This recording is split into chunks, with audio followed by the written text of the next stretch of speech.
6 గ్యారంటీలతో అధికారంలోకొచ్చిన కాంగ్రెస్ ప్రభుత్వం ఇప్పుడు ప్రజలకు ట్విస్ట్ల మీద ట్విస్ట్లిస్తోంది. దరఖాస్తుల స్వీకరణ ప్రారంభించినప్పటికీ షరతులు విధించడం సమస్యగా మారింది. ఎన్నికల ప్రచార సమయంలో 6 గ్యారంటీలను కాంగ్రెస్ విపరీతంగా ప్రచారం చేసింది. వాటితో ప్రజలను ఆకట్టుకుని ఓట్లను రాబట్టుకుంది. చివరకు విజయం సాధించింది. గెలిచిన వెంటనే మహిళలకు ఉచిత బస్సు, ఆరోగ్య పథకాలను అమలు చేసిన కాంగ్రెస్ ప్రభుత్వంపై ప్రజలు సంతోషంగా ఉన్నారు. ఇక మిగతా 5 పథకాల కోసం ఈ నెల 28 నుంచి దరఖాస్తులు స్వీకరిస్తున్నారు. మహాలక్ష్మిలో భాగంగా మహిళలకు నెలకు 2,500 రూపాయలు నగదు బదిలీ, గృహజ్యోతి పేరుతో 500 రూపాయలకే గ్యాస్ సిలిండర్, ఇందిరమ్మ ఇల్లు పేరుతో ప్రతి లబ్ధిదారునికి 5 లక్షల రూపాయలు, నెలకు 4,000 రూపాయల పింఛన్, రైతు భరోసా 5ంటిని తొలి విడత ప్రజాపాలనలో అమలు చేయాలని నిర్ణయించారు. వచ్చే నెల 6వ తేదీ వరకు మొత్తం 8 పని దినాల్లో ఈ కార్యక్రమాన్ని నిర్వహించేందుకు ప్రభుత్వం ఏర్పాట్లు చేస్తోంది. గ్రామీణ ప్రాంతాల్లో అయితే గ్రామ పంచాయతీలో, పట్టణ ప్రాంతాల్లో అయితే మున్సిపల్ వార్డులో 5 పథకాలకు దరఖాస్తులను స్వీకరిస్తారు.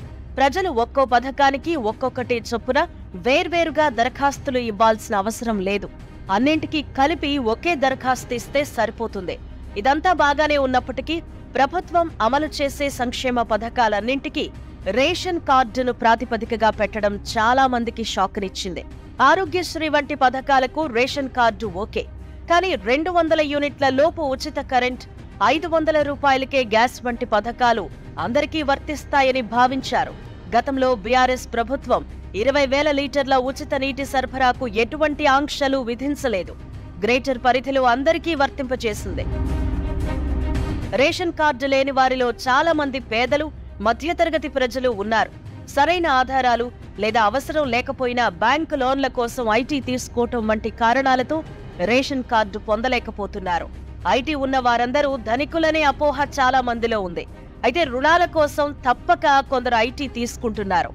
ఇప్పుడు రేషన్ కార్డు ప్రామాణికంగా 6 గ్యారంటీల అమలుకు కాంగ్రెస్ సర్కార్ సన్నద్ధం కావడంతో దిగువ మధ్యతరగతి ప్రజలు ఆందోళన చెందుతున్నారు.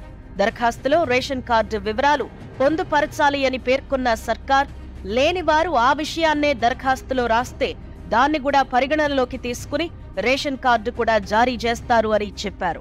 అలా కాకుండా అర్హులకు కొత్త రేషన్ కార్డులు త్వరితగతిన మంజూరు చేసిన తరువాత ఇతర పథకాలను పరిగణలోకి తీసుకుంటే గందరగోళం ఉండేది కాదు.